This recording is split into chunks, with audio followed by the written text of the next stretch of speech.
Hello students, welcome to the last part of a play. इसमें देखेंगे कि किस तरह से स्टोरी क्लाइमैक्स तक पहुंच रही है और जो विद्वान साधु घनघोर जंगल से आए हैं वो अपने शिष्य के स्थान पर फांसी पर चढ़ना चाहते हैं और वो राजा को ये भी बता भी रहे हैं कि वो उसके पीछे उसका कारण क्या है। Sage the great prophets have foretold, बहुत विद्वान जो ज्योतिषी हैं उन्होंने भविष्यवाणी की है that the one who will be hanged on this day, कि आज के दिन जो फांसी पर चढ़ेगा इन दिस किंगडम, इस राज्य में, shall become the next king, वो अगला राजा होगा, and conquer many more nations, और बहुत और राज्यों पर विजय प्राप्त करेगा।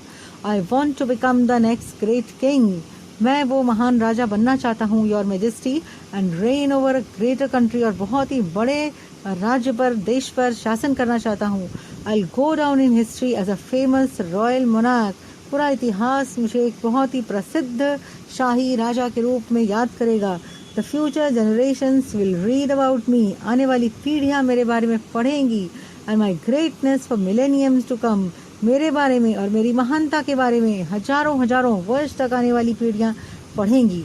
आई shall never earn that fame if I remain a recluse a sage, और इस तरह की प्रसिद्धि मुझे कभी नहीं मिलेगी अगर मैं एकांत में रहूँगा, एक साधु बन के रहूँगा, जंगल में रहूँगा, तो मैं इतना फेमस, इतना प्रसिद्ध नहीं हो पाऊँगा। So do grant me this favour, इसलिए हे राजा मुझ पर दया करें। Let me die at the gallows today, मुझे ही फांसी पर चढ़ा दें आज। किंग, द नेक्स्ट किंग, अच्छा अगला राजा, and this kingdom will expand, और ये राज्य का विस्तार हो जाएगा। Glory for millenniums to come, हजारों वर्ष की प्रसिद्धि। Why no one but I should be entitled to this privilege, नहीं नहीं, किसी और को नहीं, यह अधिकार तो मुझे ही मिलेगा।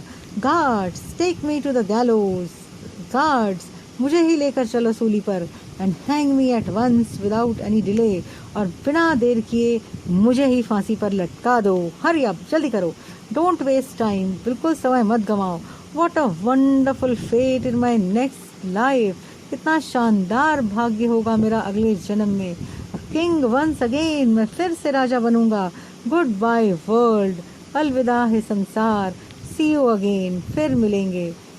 ऑल एग्जिट, इस तरह से सभी चले जाते हैं और ये प्ले समाप्त हो जाता है। इसके बाद हम इंग्लिश वर्कशॉप नीचे है इसी पेज पर, उसको भी हम देख लेंगे। इसमें ट्रू और फॉल्स है। Say whether the following sentences are true और फॉल्स। अपने ये पूरा प्ले आपको समझ में आ गया है तो आप अभी बता सकते हैं कि ये सेंटेंसेस ट्रू है या फॉल्स है। इस प्रकार की एक्टिविटीज़ आती है सिंपल फैक्चुअल क्वेश्चंस में। तो ए देखेंगे हम फर्स्ट इसका, the goldsmith blame the king for the delay in his work, सोनार ने राजा को ही दोषी ठहराया अपने काम में देरी के लिए, तो ये है true.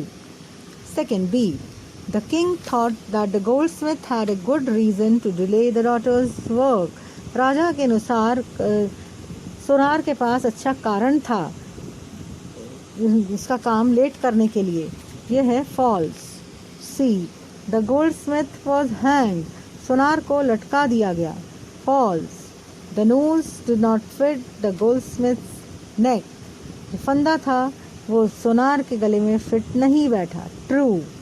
The noose did not fit the disciple's neck, फंदा शिष्य के गले में फिट नहीं बैठा, ये है false. The sage wanted to die on that day, साधु उस दिन मरना चाहता था, true. The sage wanted to save his disciple, साधु अपने शिष्य को बचाना चाहता था, true. The king wanted to be king again in his next birth, राजा को अगले जन्म में भी राजा बनना था, true. Thank you. Hello students, welcome.